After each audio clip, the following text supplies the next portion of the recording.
সবসময় ইচ্ছে হয় বাংলাদেশ ক্রিকেটটা নিয়ে প্রশংসা সূচক বাক্য ইউজ করার, প্রশংসা সূচক শব্দ ব্যবহার করার, বাংলাদেশের ক্রিকেটটা নিয়ে আলোচনা করার, কিন্তু কখনো মন চায় না বাংলাদেশ ক্রিকেটটা নিয়ে সমালোচনা করার।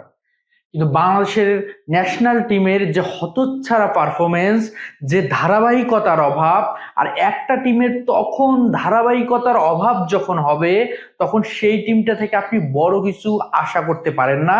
সেই টিমটা থেকে বিগ টুর্নামেন্টে আপনি সেই সফলতাটা বের করতে পারবেন না, কারণ একটা টুর্নামেন্টে শুরু থেকে শেষ পর্যন্ত যেতে কয়েকটা ধাপ অতিক্রম করতে হয়, কয়েকটা মোমেন্টাম তৈরি হয়, উত্থান পতন তৈরি হয়, সব বড় ঝটকা সবকিছু পেছনে ফেলে আপনার সেই জয়টা তুলে নিতে হয়, সেই সাফল্যটা আনতে হয়।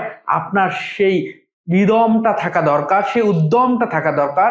সেটা কতটুকু আছে বাংলাদেশ ন্যাশনাল টিমের খেলোয়াড়দের মধ্যে। ওয়ানডেতে যেভাবে অস্ট্রেলিয়াকে বাংলাদেশ নাকানি চুবানি খাওয়ালো, যে দলটা আত্মবিশ্বাসে ভরপুর থাকার কথা ছিল, সেই দলটা যখন টি-20-তে টানা 3টা ম্যাচ অস্ট্রেলিয়ার কাছে একদম নাকানি চুবানি খায়, যেটা খাওয়ার কথা ছিল অস্ট্রেলিয়া দলের, নিজেদের ঘরে মারিতে আলাদা একটা অ্যাডভান্টেজ কিন্তু পেয়েছিল বাংলাদেশ দল, কিন্তু সেই অ্যাডভান্টেজটাকে, ক্রাউড মোমেন্টটাকে কতটুকু কাজে লাগাতে পেরেছে। সর্বশেষ টি-20-তে যখন বাংলাদেশ হোয়াইট ওয়াশে লজ্জা এড়ানোর একটা ম্যাচ, যেখানে অলরেডি সিরিজটা তারা হাতছাড়া করে ফেলেছে, যেখানে প্রপার প্ল্যানিং থাকা দরকার, সেই প্ল্যানিংটাকে মাঠে অ্যাপ্লাই করা দরকার, বাংলাদেশ যখন টসে জিতে ব্যাট করতে নেমেছে, অবশ্যই বাংলাদেশ দলের একটা টার্গেট ফিক্স ছিল, বাংলাদেশের একটা ফোকাস ছিল।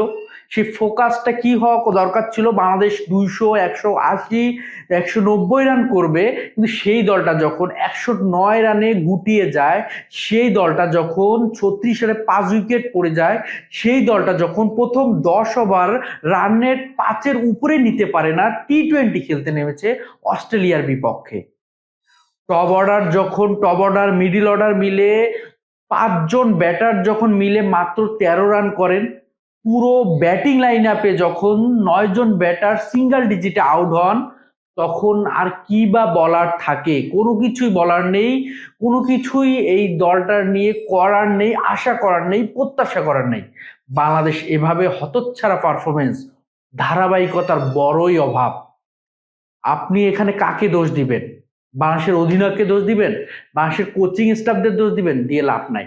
কারণ আপনার ক্রিকেটাররা যদি মাঠে গিয়ে সে নিজের কাজটা করতে না পারে, নিজের দায়িত্বটা নিতে না পারে, নিজের কাজটাকে ভুলে যায়, নিজের পেশাটাকে ভুলে যায়, 20 কোটি মানুষের রিপ্রেজেন্ট করতে গিয়ে যদি নিজের অবস্থানটাকে ভুলে যায়, মস্করার জায়গা পরিণত করে। আমরা যদি দেখি অজ পাড়াগাঁয়ে যে ক্রিকেট টুর্নামেন্টগুলো হয়, যে ক্রিকেট ম্যাচগুলো হয় পাড়াভিত্তিক, সেখানেও মনে হয় সে পাড়ার ক্রিকেটাররাও মনে হয় এরকম করে ক্রিকেট খেলে না।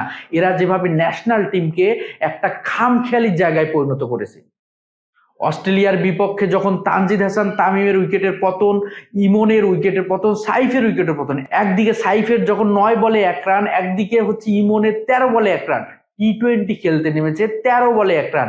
আমরা যদি দেখি শামীম হোসেন পাটোয়ারি ঘরোয়া লিগে ভালো পারফরমেন্স করেন, আমরা দেখি বিপিএল এ ভালো পারফরমেন্স করেন, কিন্তু ন্যাশনাল টিমে যদি আপনি কাজের কাজটা করতে না পারেন, আপনার ওই পারফরমেন্সের কোনো মূল্য নেই। আমি আগের ভিডিওতে বলার চেষ্টা করেছি, শামীমের এই হতচ্ছাড়া পারফরমেন্স, দায়িত্ব নিতে না পারা, ফিনিশিং রোলে যখন আপনি নামবেন আপনার দায়িত্বের ভারটা কি থাকবে।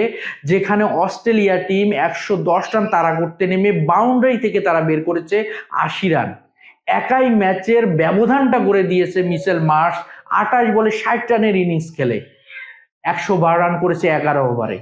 দেখিয়ে দিয়েছে এই উইকেটে এরকম রান মানায় না, এই উইকেটে 180-90 রান অনায়াসে করা যায়।